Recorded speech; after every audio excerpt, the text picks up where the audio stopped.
क्या आपको पता है भारत अंडमान निकोबार आइलैंड को हांगकांग के तर्ज पर डेवलप करने जा रहा है।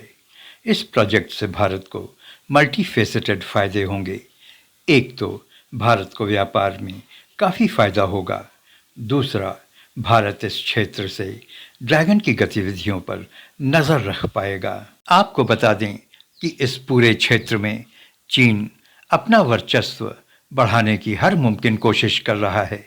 इस क्षेत्र में चीन भारत तक पहुंचने वाले कई ईस्टर्न देशों के समुद्री रास्तों पर चेक लगाने की कोशिश में है। मलक्का की खाड़ी, सुंडा और लंबक की खाड़ी में अपनी नौसेना की मौजूदगी बना रखी है। बंगाल की खाड़ी में चीन की मौजूदगी से भारत को काफ़ी टेंशन है।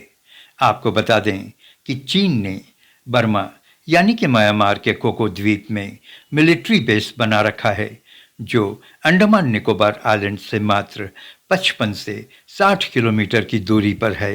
अंडमान निकोबार को डेवलप करना भारत का डिफेंस का एंगल तो है ही, लेकिन ईस्टर्न कंट्रीज जैसे इंडोनेशिया, मलेशिया, जापान इत्यादि से व्यापार में भी इजाफा होगा, जो चीन को रास नहीं आएगा।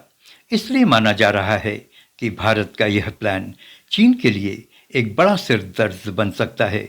वैसे भी मलक्का स्टेट चीन की दुखती रग रहा है। ये Malacca state Andaman Nicobar islands के पास ही है। आपको बता दें कि मलक्का स्टेट इंडोनेशिया के करीब एक संकरे समुद्री रास्ते के द्वारा ही चीन पश्चिमी देशों से व्यापार करता है। मलक्का स्टेट का ये इम्पॉर्टेंट व्यापारिक मार्ग अंडमान निकोबार आइलैंड के काफ़ी समीप है। अब अगर निकोबार आइलैंड को डेवलप कर एक नया हांगकांग बनाया जाता है, तो व्यापारिक दृष्टिकोण से ये इम्पॉर्टेंट तो होगा ही। समुद्र के बीच पूर्वी इलाके में भारत के सैन्य शक्ति का ज़बरदस्त मौजूदगी भी महसूस की जा सकेगी।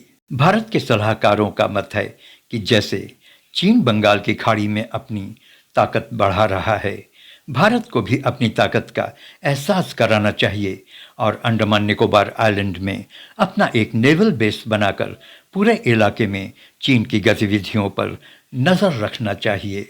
लंका के हबनटोटा बंदरगाह और मालदीव में चीन के जासूसी जहाज की गतिविधियों को ध्यान में रखते हुए भारत का ये एक बड़ा कदम है, जो व्यापार की दृष्टिकोण से महत्वपूर्ण तो होगा ही। भारत इस क्षेत्र में अपनी ताकत को महसूस भी करा पाएगा।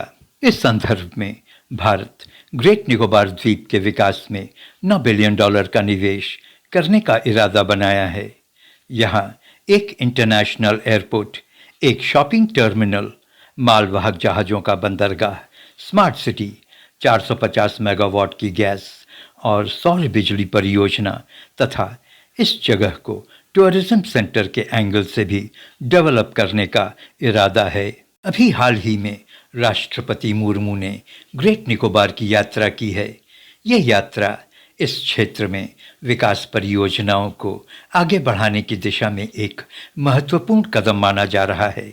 इस मेगा प्रोजेक्ट से समुद्री विकास को बढ़ावा तो मिलेगा ही, आर्थिक विकास की भी काफ़ी संभावना है तथा भारत इस क्षेत्र में सैन्य बलों की तैनाती के साथ ही साथ जंगी जहाजी बेड़े, जंगी विमानों और मिसाइल्स तैनात कर सकेगा और ये भारत की सुरक्षा की दृष्टि से काफ़ी अहम है।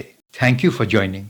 Please like, share and comment and please subscribe.